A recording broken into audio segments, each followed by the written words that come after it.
Sports तक को subscribe करना बिल्कुल ना भूलें। आप हमें फेसबुक, इंस्टाग्राम और ट्विटर पर भी फॉलो कर सकते हैं। और हाँ, हाउसएट ऐप को भी डाउनलोड करना बिल्कुल मत भूलिएगा, क्योंकि वहाँ लेजेंड्स को हराकर आप जीत सकते हैं 2 गुना कैश।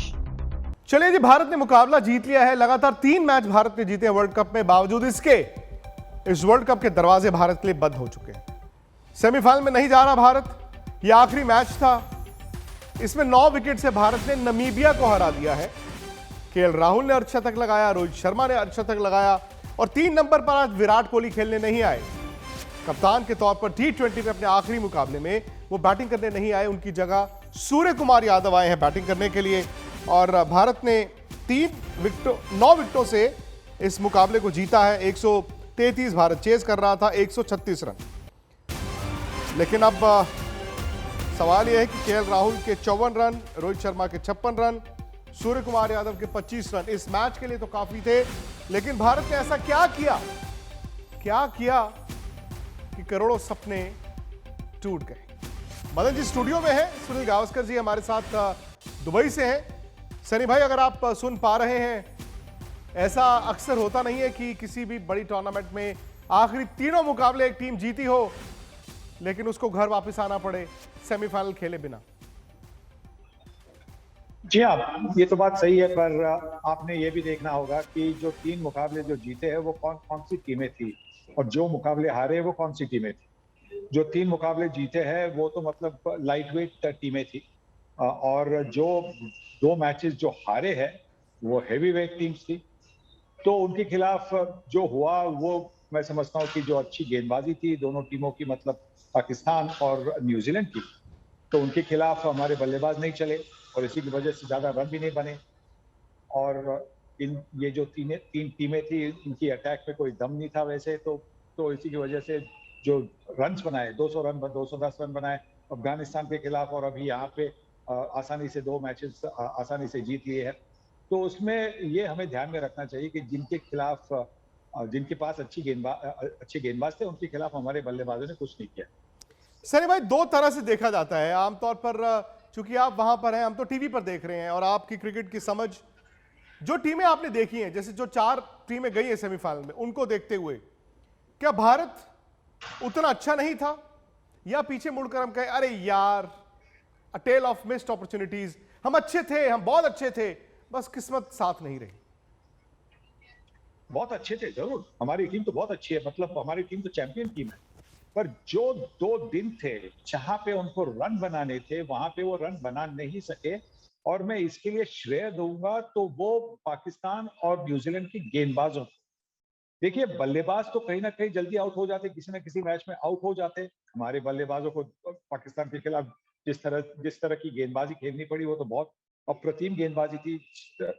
आफरीदी ने जो दो विकेटें ले ली थी पहले पावर प्ले में, राहुल और रोहित की कितनी अच्छी गेंदें थी वो। तो जो कभी कभी अच्छी गेंदें आती है तो वहां पे अगर आप रन नहीं बनाएंगे तो फिर तकलीफ तो होती है। पर फिर भी मैं बल्लेबाजों को दोषी ठहराने से मैं पाकिस्तान और न्यूजीलैंड के गेंदबाजों को श्रेय देता हूं। सनी भाई, एक युग का अंत हुआ है। Ravi Shastri as coach, Virat Kohli as T20 captain, may be as white ball captain also. हमें नहीं पता कि सिलेक्टर्स की सोच क्या होगी, लेकिन ये आईसीसी टूर्नामेंट्स ना जीतने का मलाल ये रह ही जाएगा।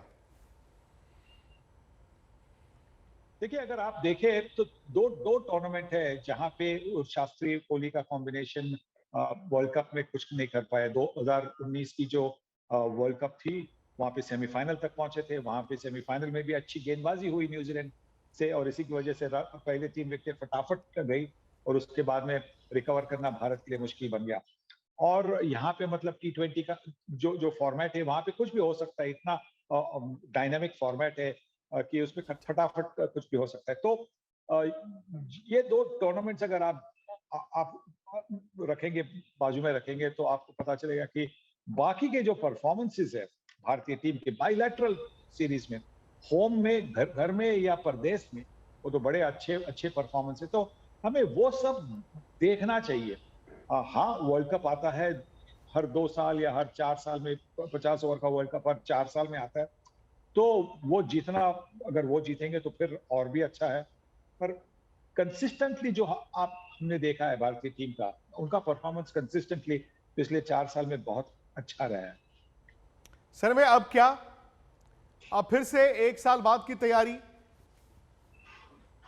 बिल्कुल, यहीं से शुरुआत होनी चाहिए। अब नए कोच भी है और नए कप्तान भी होंगे, तो उनकी जो थॉट प्रोसेस है वो मिलनी चाहिए। जब थॉट प्रोसेस मिलती है तो फिर आप आगे की सोच सकते हैं, और ये बिल्कुल जरूरी है कि जो भी नया कप्तान होगा उनकी और राहुल द्रविड़ की मीटिंग जल्द से जल्द हो जाए। मतलब ये श्रृंखला शुरू होने के पहले न्यूजीलैंड के खिलाफ वहां पे वो प्लानिंग करे कि किस तरह की हमें टीम चुननी होगी, किस तरह के हमें प्लेयर्स चाहिए, क्या हमें ऐसे प्लेयर्स चाहिए जो आगे देखना होगा। देखिए 1 साल आगे की देखना होगा, और उसी हिसाब से जो अभी के जो T20 मैचेस होने हैं, और मुझे लगता है मेरे अंदाज से भारतीय टीम कुछ 20 एक T20 मैचेस खेलेंगे, कम से कम 20 मैचेस खेलेंगे। ऑस्ट्रेलिया की जो वर्ल्ड कप है अक्टूबर में, अगले अक्टूबर में, उसके पहले, तो उन 20 मैचेस में आपको आपकी एक कोर टीम बनानी है जो आगे जाकर ऑस्ट्रेलिया में खेलेगी। तो उसकी शुरुआत 17 नवंबर से होनी है। सनी भाई, Australia versus Pakistan, New Zealand versus England, ये 2 सेमीफाइनल हैं। सुनील गावस्कर साहब की नजर में विनर कौन है? चैंपियन टीम कौन सी दिखती है आपको?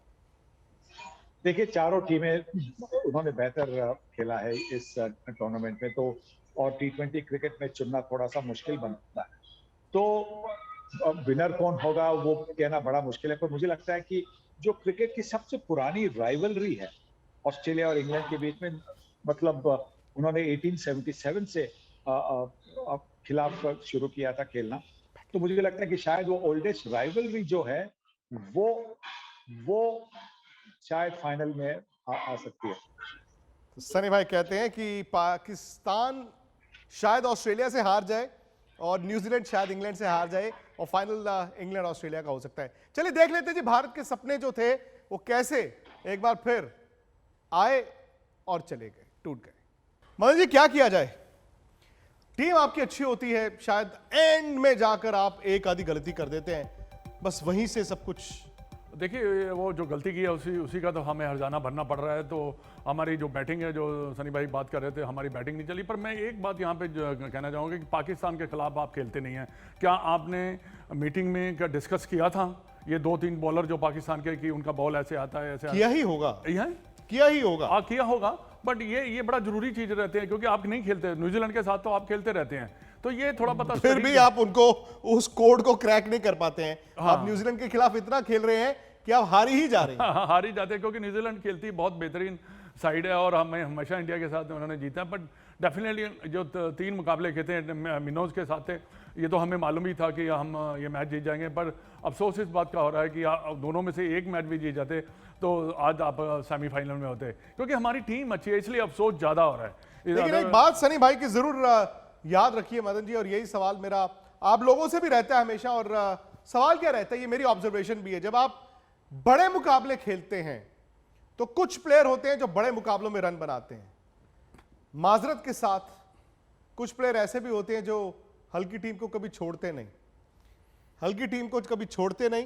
तो आपको यह भी देखना होगा, जब हम कहते हैं ना कि ये प्लेयर बहुत बड़ा है, ये प्लेयर मैच विनर है, ये प्लेयर कहीं पर भी रन बनाता है, वो कहीं पर भी जो होता है वो वेन्यू से ज्यादा होता है किस टीम के खिलाफ आप किस दबाव में रन बनाते हैं। बिल्कुल एनालाइज होना भी चाहिए, क्योंकि कोई ऐसा बैट्समैन है जो लास्ट क्रूशल स्टेजेस पे आके 15-20 रन बनाता है 2020 में, वो मैच विनिंग रन है। क्रूशल स्टेजेस पे आके 1-2 विकेट निकालता है, तो वो भी आपको कहते हैं ना, हैबिट होनी चाहिए क्रूशल टाइम पे, जो वहाँ पे मैच को निकालने की, चाहे वो फील्डिंग में हो, चाहे वो बैटिंग है, चाहे वो बॉलिंग में। बट आपने बिल्कुल सही कहा कि कई होते हैं ऐसे प्लेयर जो कि जितना बड़ा कोई उतना ज़्यादा इतना अच्छा नहीं परफॉर्म, और कई प्लेयर ऐसे हैं कि जितना बड़ा इवेंट होता है उतना बड़ा वो अपना प्रदर्शन करते हैं। तो ये जो लाइन पे भी आपको थोड़ा सा सोचना पड़ेगा, ताकि आप आने वाला जो वर्ल्ड कप है उसमें भी ये कर सके कि हाँ, ये खिलाड़ी जो है हमारे अगले वर्ल्ड कप में हमारी टीम का हिस्सा बन सकता है। हम सब मिलकर भी सोचते हैं, हमारा आप मिलकर ही सोचते हैं, बस ये होता है कि हम लोग सोच लेते हैं, आइडेंटिफाई कर लेते हैं, एग्जीक्यूट खिलाड़ियों ने करना है। एक बड़ा अध्याय भारतीय क्रिकेट का खत्म हुआ आज, एक बड़ा युग आज खत्म हुआ है, क्योंकि रवि शास्त्री द कोच और विराट कोहली T20 कप्तान, I don't know white ball captaincy क्या एक ही कप्तान को दी जाएगी, आज वो युग खत्म हो गया। अब सवाल यह है कि अगले युग के लिए भारत कितना तैयार है। आप सिर्फ वर्ल्ड T20 नहीं, भारतीय क्रिकेट के लिहाज से भी देखें, कप्तानी है, कई सारे फैसले, नए कोच आ रहे हैं, तो उन सब पर लाइव क्वेश्चन आंसर रात 11 बजे हमारे YouTube चैनल स्पोर्ट्स तक पर, ठीक 11 बजे, जिसमें मैं चाहता हूं आप भी आएं और आप भी शिरकत करें, आप भी अपनी राय रखें कि आगे फ्यूचर क्या हो सकता है। स्पोर्ट्स तक का ऐप भी है जहां पर आपको ढेरों खेल की खबरें भी मिलती हैं। लेकिन वर्ल्ड कप का लीग फेज आज खत्म हो गया है, भारत का सफर भी एक बार फिर खत्म हो गया है और इस बार चूंकि भारत नॉकआउट तक भी नहीं गया तो सवाल ज्यादा पूछे जाएंगे और जितने सवाल पूछे जाएंगे उसी हिसाब से आपको जवाब भी मिलेगा। लेकिन सेमीफाइनल्स की तैयारी है, फाइनल की तैयारी है। सुनील गावस्कर साहब कहते हैं कि हो ना हो इस वर्ल्ड T20 का फाइनल ऑस्ट्रेलिया और इंग्लैंड के बीच हो। फिलहाल आप मुझे इजाजत दीजिए, रात 11 बजे आपसे मुलाकात YouTube चैनल स्पोर्ट्स तक। स्पोर्ट्स तक को सब्सक्राइब करना बिल्कुल ना भूलें। आप हमें फेसबुक, इंस्टाग्राम और ट्विटर पर भी फॉलो कर सकते हैं। और हाँ, हाउसएट ऐप को भी डाउनलोड करना बिल्कुल मत भूलिएगा, क्योंकि वहाँ लेजेंड्स को हराकर आप जीत सकते हैं 2 गुना कैश।